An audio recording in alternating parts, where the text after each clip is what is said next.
Hey everybody, welcome to the shortwave radio channel, and this is a review of the Grundig Executive Satellite, or the Eton Elite Executive. They're all the same radio actually. This is the little radio that I've been testing for the past week, a little more. So my personal impressions are in this video today. This is the review. What do I think of this radio? So first of all, what features does this radio have? AM, FM, shortwave, airband, and longwave. Receives all of that. It's kind of a general coverage receiver. Has single sideband, which is pretty cool and helps a lot. It is DSP based. That means if you hate that chuffing or muting while you tune around the frequency ranges, this might unfortunately not be a radio for you. It could be annoying. So it is a DSP based receiver. It also has the DSP feel when you tune, with the AGC when signals fade in and out. I'll explain that in a separate video. I think it's worth showing what the difference an analog and a DSP based portable actually do. It is a beautiful little radio, really nice. It's a little bigger, so if you know the XH Data D808 or Radio R108, this is bigger. Not a lot bigger, but it is a little bigger. Powered by AA batteries, and it has quite a few little features. It's a complex radio, has a lot of little things you need to know. It's funny because when I started tuning it, except for the layout that's very different in the display, it came to me as a feel of XH Data D808 because it has the same features, the same bandwidth filters, the same tuning, DSP and fine tuning, and it's kind of interesting, except that here you had sync or synchronous detection capabilities.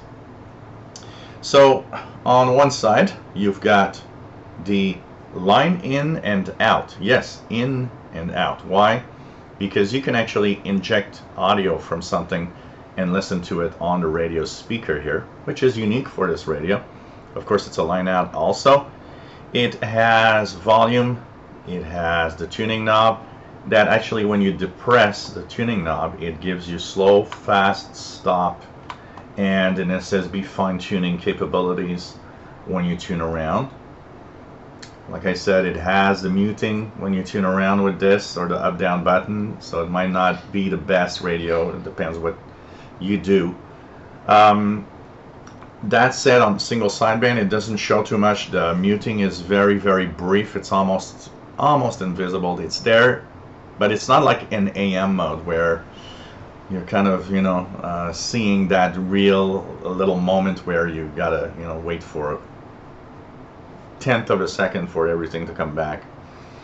Of course, tuning is done either by the knob, or you can actually enter the frequency. So there's a nice keypad. It has several pages of memories. It has, of course, alarm clock and all the thing. Up down buttons. It has the so sync detection, single sideband.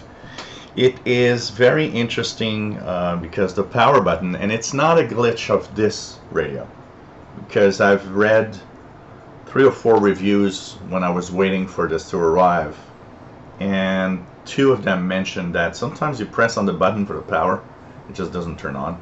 You got to press like 2 times. It's kind of a weird thing, but anyways, it works, and that's the important thing.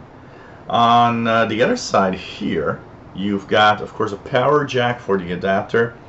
You have the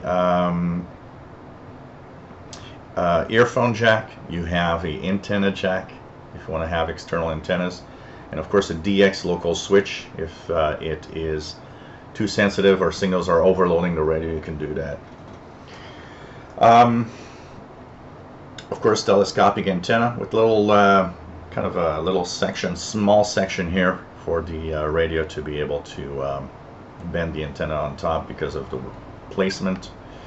It comes with a very nice pouch that is to put on it, and actually it's magnetized with these 4 these four metal indents that you might see here and here and here, and there's another one on top here that we don't see much.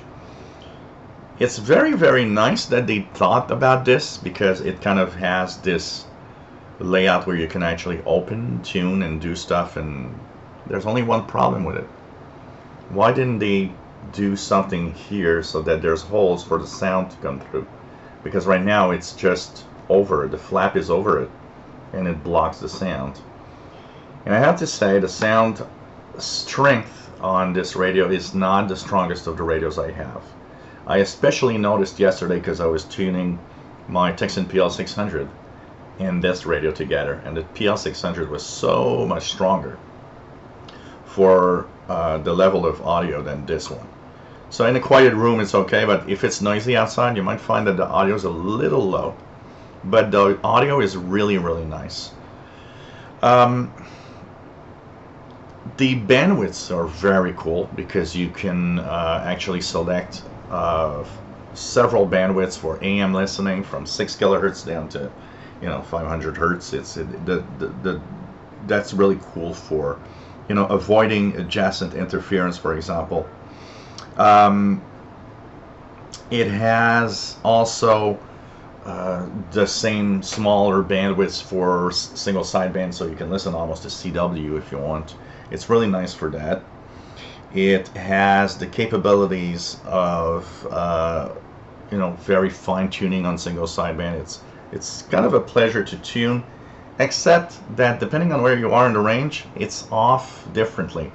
So I'm used to another example of the Texan PL600 yesterday.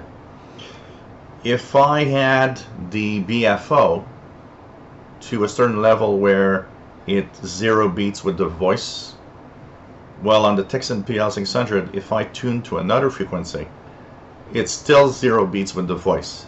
The radio is constant all across its frequency range. This one is not. So you might be on a frequency and then fine tune to so here I'm going to put the fine tune so you guys see. So it has this fine tune here, so you see it could be on minus or plus. This is very resemblant at the XH Data D808, by the way. Now say that I am 0 beat on this frequency at plus 22 of fine tune. If I tune 20 meter signal, 14 megahertz, well, that 0 beat isn't good anymore. It might need to be changed to minus 30 or whatever, which means it's not consistent everywhere in the frequency range, which is a little awkward. Being DSP based in PLL, of course, it should not be that different everywhere. It's kind of weird. And I mean, on ham radio operators, it's expected that sometimes it happens because some of them aren't exactly on the frequency. But on anything that is a utility signal, that most of them are pretty much on frequency. So you shouldn't have to always retune the fine tune. Kind of a little weird on that, but it's okay. It does work well. A little feature also that's kind of, maybe that's why I thought of the XH Data, is when you actually go to SSB, it takes a certain amount of time for it to reach there. You have these little arrows that point until it's in single sideband, and has separate upper lower sideband, making it much easier to tune into single sideband signals.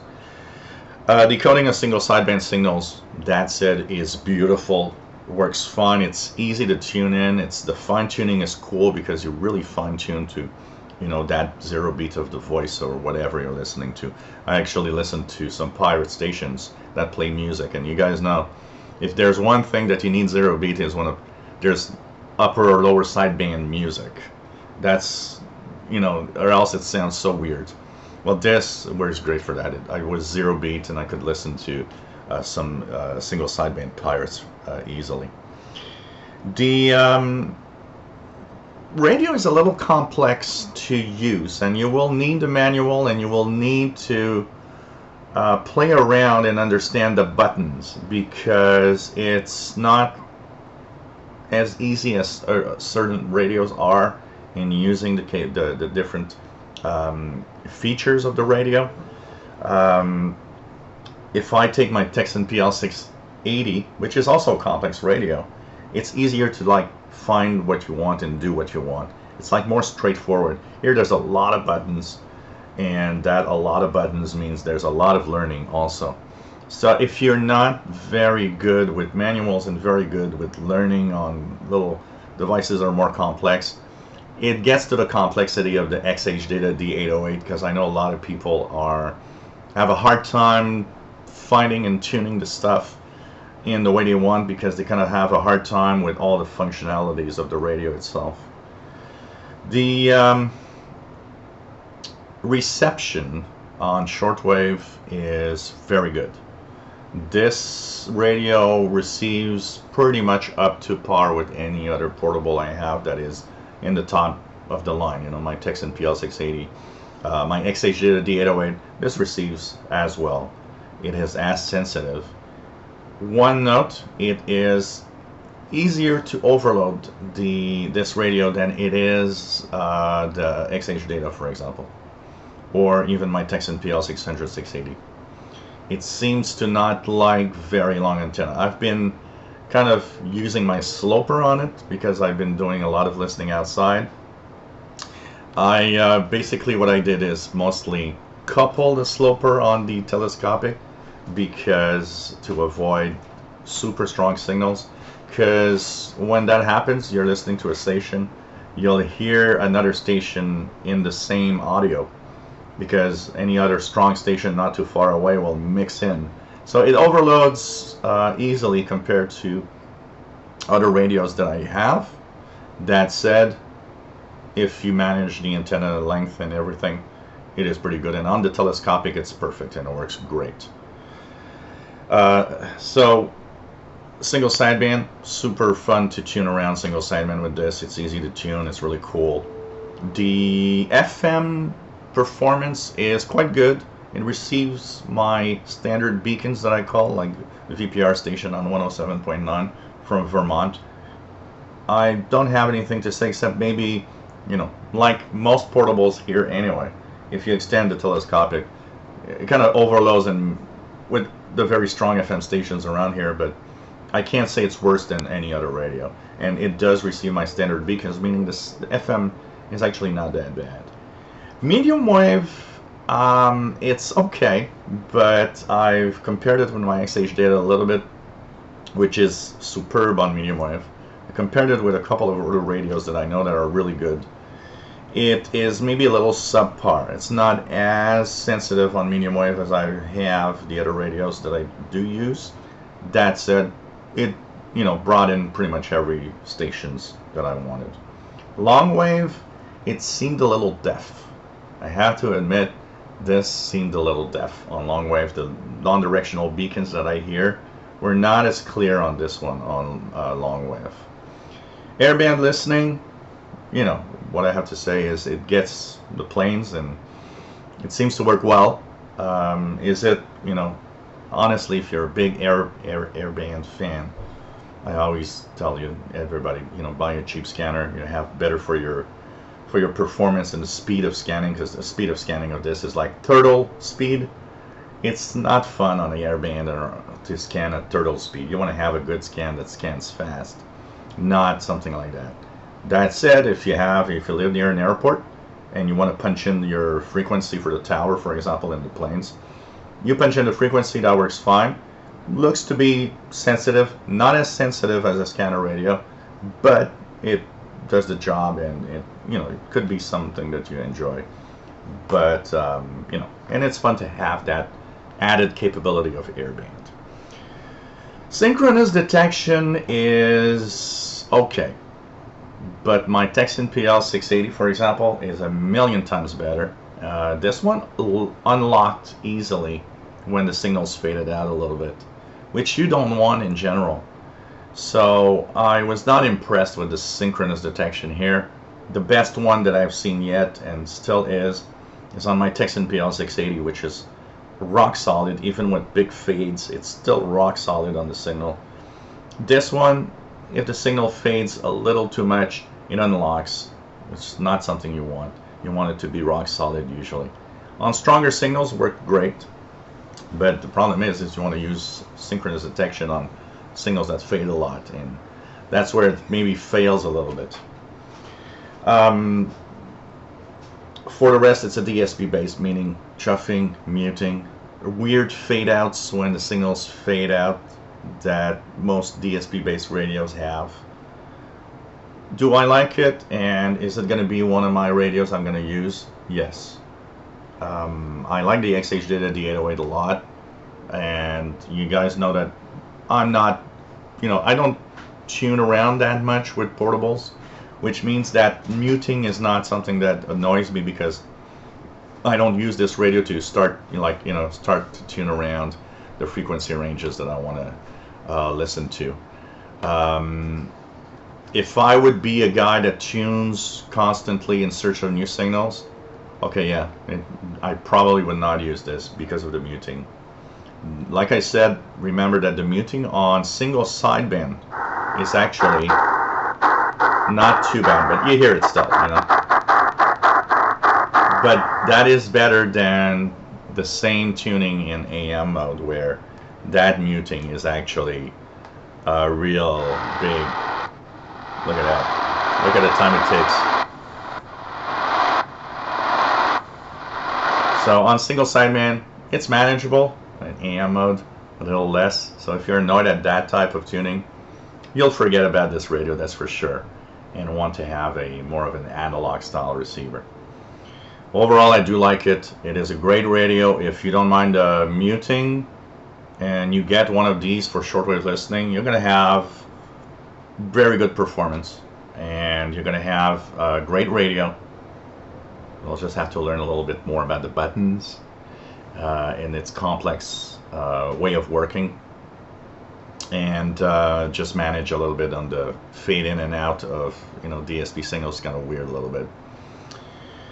So yeah, one of my favorites, and the display is beautiful. There's RDS capability on FM that works amazingly well. I enjoy this radio for its look, and this will be one of my main radios I use regularly for shortwave listening, that's for sure.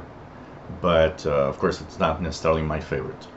Lots of little quirks and quirks, so you guys know what to expect out of this Grundig Executive Satellite, or the Eton Elite Executive, or the same radio. AM, FM, shortwave, airband, long wave, with single sideband capability. It's DSP based, so this thing works with probably one of the Silicon Integrated's digital signal processing chips. If you enjoy my reviews, enjoy my videos, please subscribe, give us thumbs up, and hope you enjoy. If you have questions on this radio, just put your questions in comments in the description below the video, and hope you enjoyed my review.